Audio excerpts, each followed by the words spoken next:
with NFTs, what we recognized is you could use this technology to fractionalize ownership of real estate, sell basically smaller shares of real estate, not attach it to time, but attach to sort of income generating opportunity, and then offer a lot more liquidity through exchange platforms that are out there like OpenSea or LooksRare. And these are millions of users hit that looking for NFTs to buy sort of on a daily basis. So that adds a lot more upside to the market than necessarily like a timeshare. Welcome to the Rental Property Owner and Real Estate Investor Podcast, brought to you by the Rental Property Owner Association, providing benefits and services to real estate investors and rental property owners for over 48 years. With your host, Brian Hamrick from Hamrick Investment Group. This episode is sponsored by Green Property Management, managing everything from single-family homes to apartment complexes in the West Michigan area. Find out more at greenpropertymgt.com. And RCB Associates, helping real estate investors and small business owners navigate the complex world of health insurance and Medicare benefits at rcbassociatesllc.com. Hello and welcome to episode 368. My guest today is using technology in a very cutting-edge way to fund and raise money for his real estate investments. Maybe you've heard of Web3 or NFTs and fractional ownership. Well, today you're going to find out how they could change real estate investing. David Woodbury is a veteran of the U.S. Coast Guard, a serial entrepreneur, and speaker on Web3. He is the CEO of Yak DAO, a luxury camping brand offering fractional ownership through NFT memberships. Yak is revolutionizing the way individuals can own and engage with real estate assets while developing a global luxury camping brand that fractionalizes ownership of recreational properties through NFT memberships. That is a mouthful. I'm looking forward to understanding what any of that means. David, welcome to the show. Hey, thanks for having me, Brian. I'm looking forward to explaining all the details. Why don't you first tell us a little bit about yourself and your analog real estate investing strategy?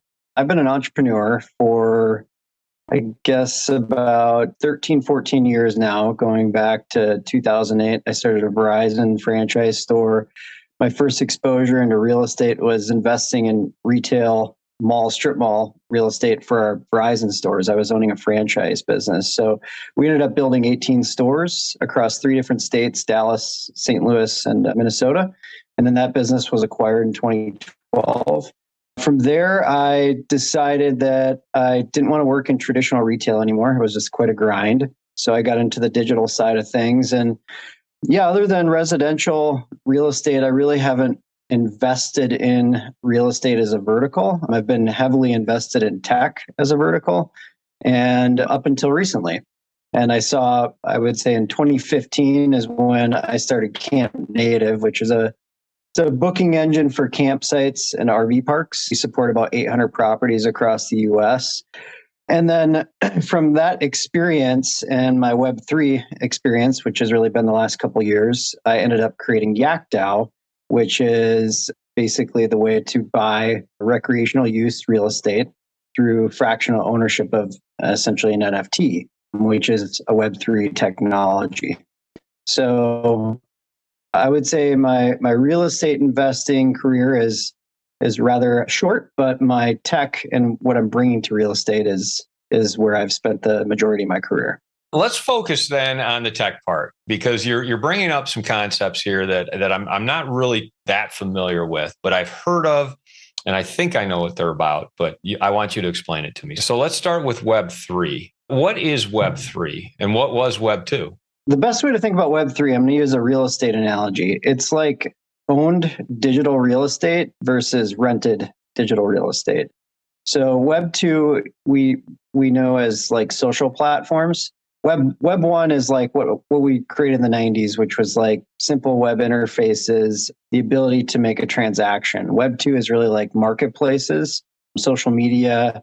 The creation of Web 2 basically created the largest companies in the world today, Facebook, Amazon, etc. Web 3 is taking that a step further and bringing ownership back to the individual user. So with a Web 3 asset, like an NFT, NFT stands for non-fungible token. And that basically allows a user to have digital ownership of whatever that asset might be. Why that's an advantage? Well, let's use your LinkedIn profile, for example. If you wanted to, you created all these contacts on LinkedIn, and then you wanted to, say, use a different competing social media platform, you would have to recreate all those relationships. You don't own any of those relationships. LinkedIn owns the relationship interface, I guess you could say. So you couldn't necessarily port those over to another existing platform. You'd have to recreate them all again. And so that's a big challenge where the platform essentially owns all that content, all that data, versus you as an individual owning that data. So that's kind of I would say at a high level, what Web3 really is. Give us some more examples. Like, how is this going to change my life once Web3 takes effect? Let's use another vertical, which is gaming. So in the gaming space, there's actually economies being built around play to earn. There's a platform that launched in the Philippines and Vietnam. And actually people are quitting their jobs because they're making more money playing these Web3 games.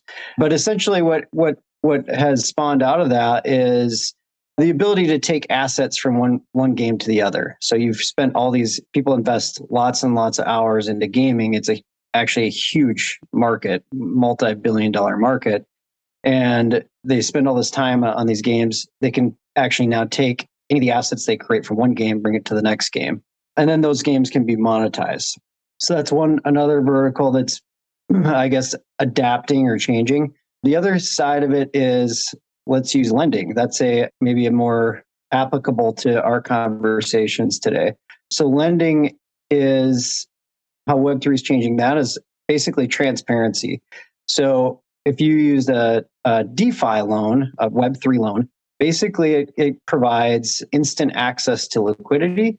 All your assets are sort of on chain, so it can see automatically like how worthy you are as a borrower.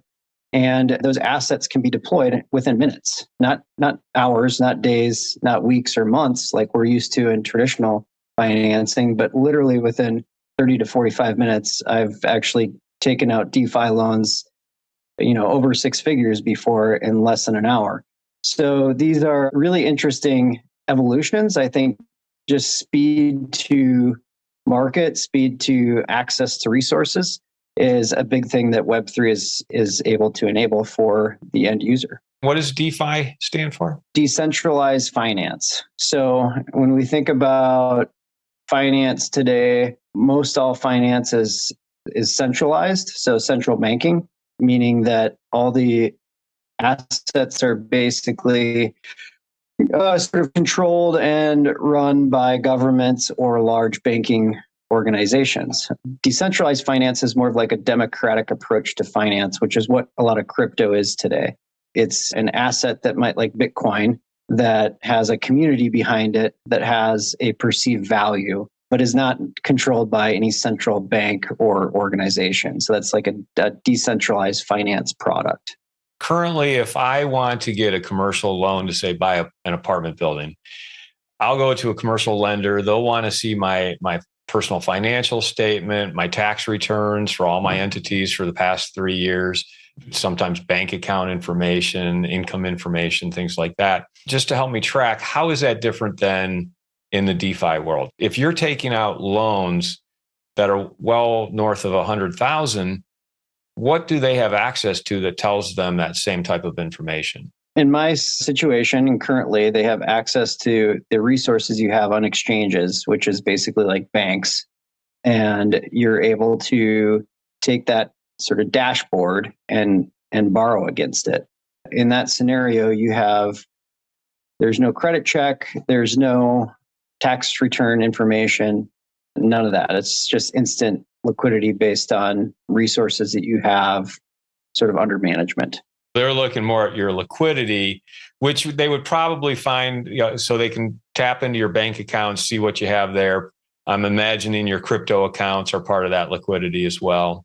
Correct. These DeFi lending institutions, I don't want to get too deep in the weeds here, but are there federal guidelines and regulations that govern them, or are they completely untethered from any sort of regulation? That's a gray area right now. And I say that because it depends on the jurisdiction that you're in. So when we look at crypto assets, it's a global asset class versus a national asset class, and it's a global economy. And so there are certain more forward thinking, I would say, or more adoption happening in other countries outside of the US right now from a banking side of things. Our banking system is much slower to adopt, but it is something that's happening.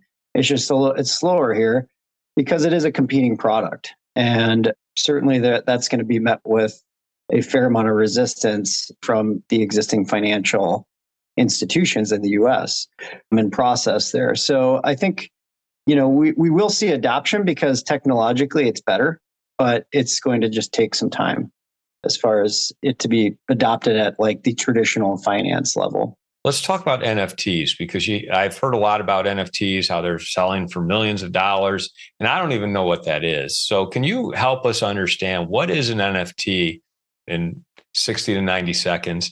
And then how does that apply to real estate? An NFT is basically like a token. You're tokenizing anything on the internet, essentially. So it's a digital token, and that might be a piece of art. It might be a collectible, such as Tom Brady's football that he sold as an NFT, or it could be a piece of real estate in our case. So Tom Brady sells his football, his Super Bowl football as an NFT. Yeah. What does that mean? Do they digitize it and then people can own a digital picture of it? Or like, what does that mean that people are buying an NFT of his football? They own the rights of that on the internet, which is kind of silly. On the internet. So is it not in real life, but on the internet? Like, could they go to a place in Ohio or wherever and hold that football and say, I own part of this football? Well, if they owned the football, they could do that. You could actually just own a digital picture of the football. Why do they want a digital picture of this football? Maybe that's not the greatest example. A better example would be let's say, rights to art. That's really how NFTs kind of created, is rights to digital art. There's a lot of value that's been put into, I would say, digital art. That's where the most valuable NFTs are today, is on that side. It's a way that you can serialize something and know that it's one of one. So the rarity is what makes these things potentially valuable. With anything new, there's a fair amount of stuff that probably potentially won't be valuable one day. But the technology itself, with the way we're using it, which is fractional, essentially the best way to think about this is like reinventing the old timeshare model. So the clunkiness of the timeshare model was it's attached to a calendar. There's little liquidity after you bought something. Like, you have to go find somebody else that wants to buy the exact dates in the exact place that you bought this timeshare. And, there wasn't really great exchanges or opportunities to resell that if you wanted to try something else out or sell that particular timeshare. So with NFTs, what we recognized is you could use this technology to fractionalize ownership of real estate, sell basically smaller shares of real estate, not attach it to time, but attach to sort of income generating opportunity, and then offer a lot more liquidity through exchange platforms that are out there like OpenSea or LooksRare. And these are millions of users hit that looking for NFTs to buy sort of on a daily basis. So that adds a lot more upside to the market than necessarily like a timeshare. So that was one of the reasons or approaches that unique value propositions, I guess, we noticed with NFTs versus, sort of an older model there. I'd like to take a moment to tell you about Green Property Management. Not only do they manage everything from single-family homes to apartment complexes in the West Michigan area, they also manage my entire portfolio. So I can tell you from personal experience that their unique flat fee management style is worth a closer look. If you feel that your property isn't operating to its fullest potential, then Green Property Management can help you take a holistic approach that will save you money, eliminate your headaches, and increase your net income. And if you're a property manager interested in applying Green Property Management's model, give them a call at 1-866-95-GREEN or visit them on the web at greenpropertymgt.com.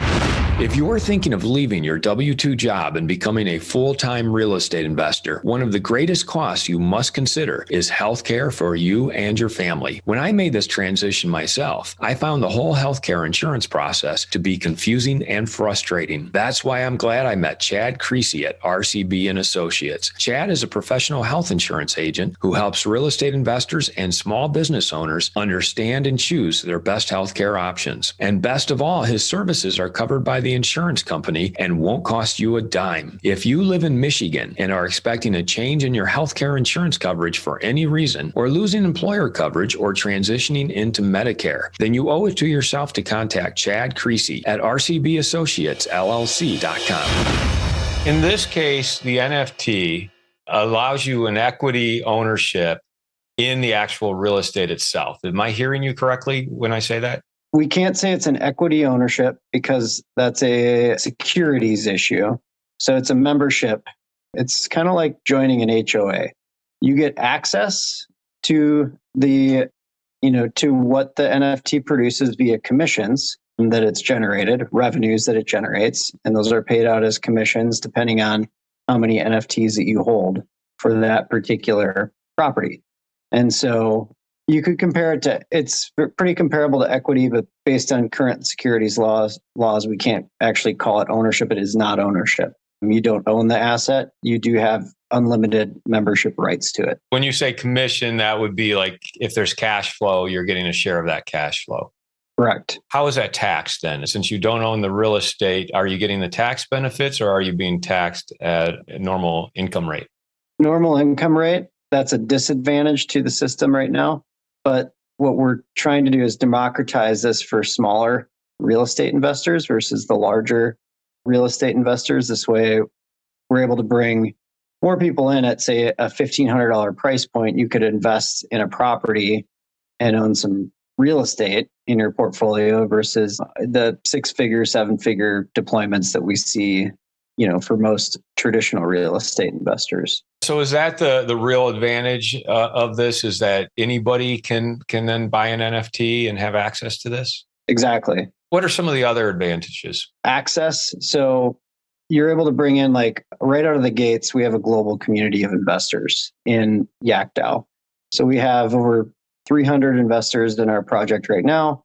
And instantly out of the gates, because of the way NFTs work in the community, there's representatives in Europe, Asia, Africa, and North America.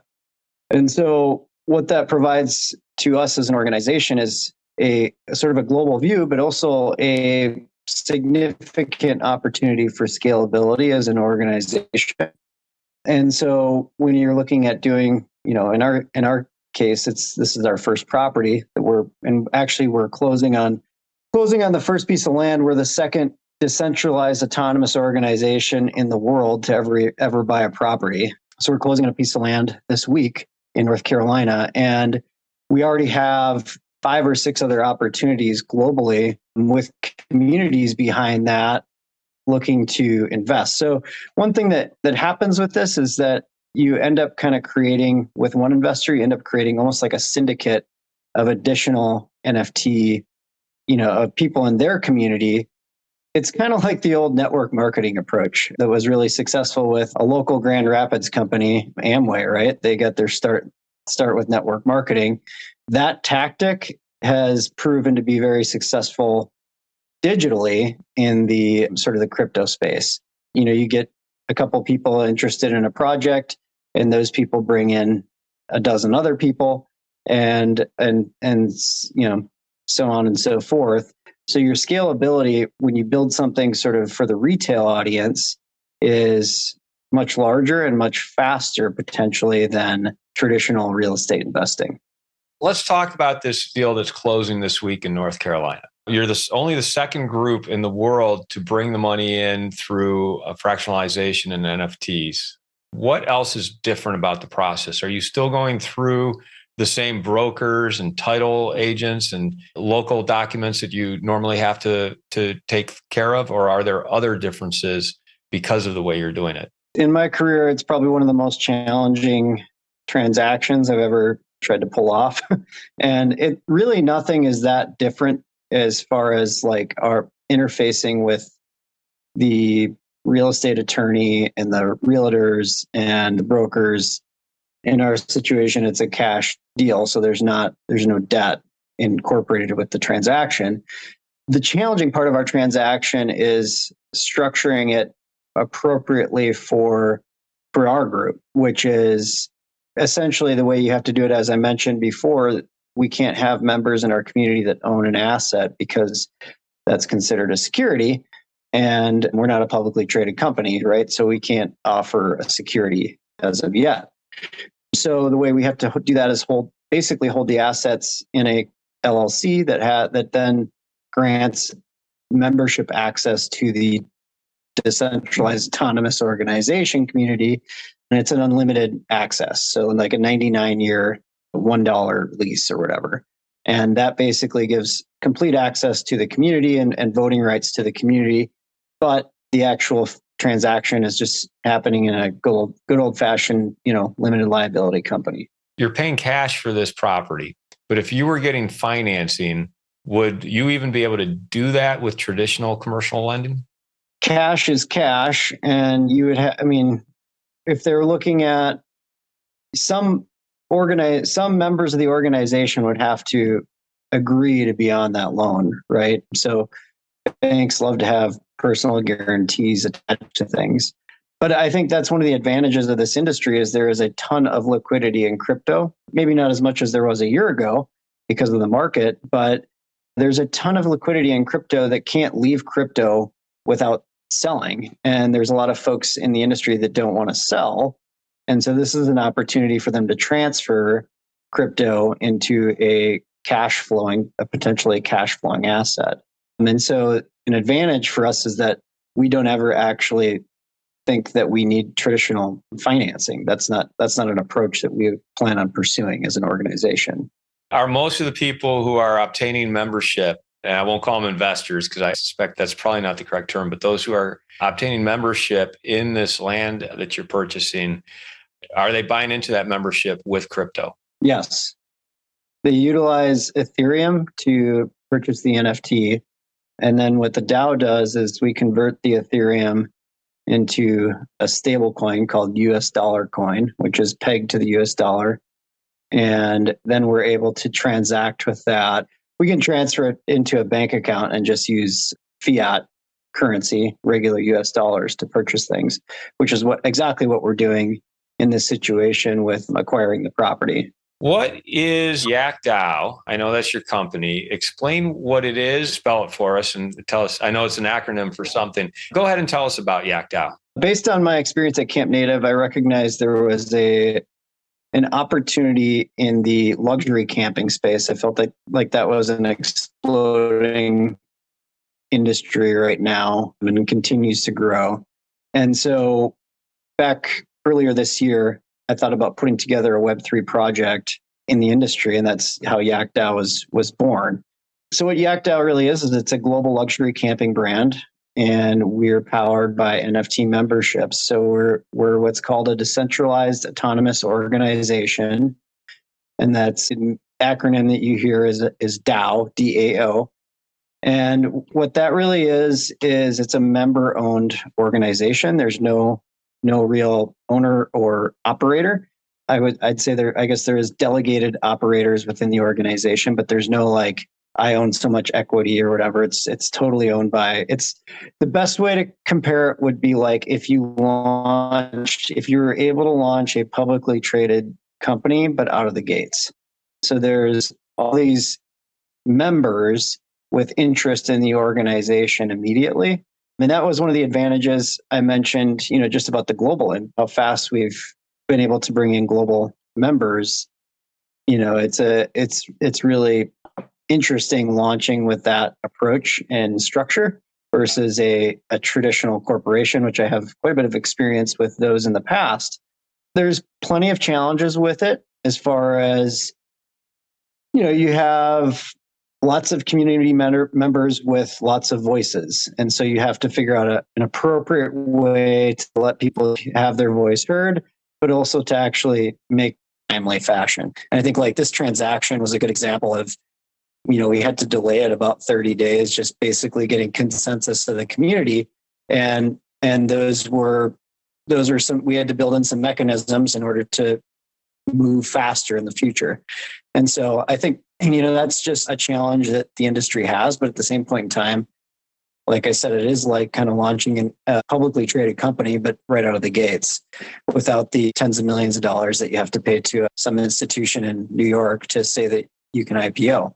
So yeah, I think it is definitely a organizational structure of the future. You'll see a lot more DAOs coming out probably in the next 3 to 5 years. As far as how Yak is utilizing that is really, we're looking at building probably like a dozen resorts in the next 3 to 5 years across the world. And we're using community members to, like I said, fund this as well as help source the locations, help manage the locations. And in the right places, we're bringing in, the right partners. Like in North Carolina, we're working with Wolf Hill. Tim Puffer, who you and I both know. We're working with him and his organization to look at managing that facility for us. And so there's definitely traditional industry partners that you can bring in the relationships as well. What kind of interest do they get in the property? Does anyone get equity interest, or is it all fractionalized and membership only? It's all fractionalized and membership only. Wolf Hill they have an operating agreement that's based on the revenue that's produced. So, you run the property just like you would run any traditional campground or RV park or luxury camping resort, right? You're using the traditional booking engines, collecting revenue from users as cash. In our situation, that cash then goes to an exchange and is deployed to membership holders via a USDC, a stablecoin distribution or commission, I should say, is the right word for that. So, yeah, we're actually taking it back from traditional finance and then bringing it back to crypto and deploying it that way to the user base. So essentially, they've got crypto in, crypto out. They're never actually touching cash, but cash is run.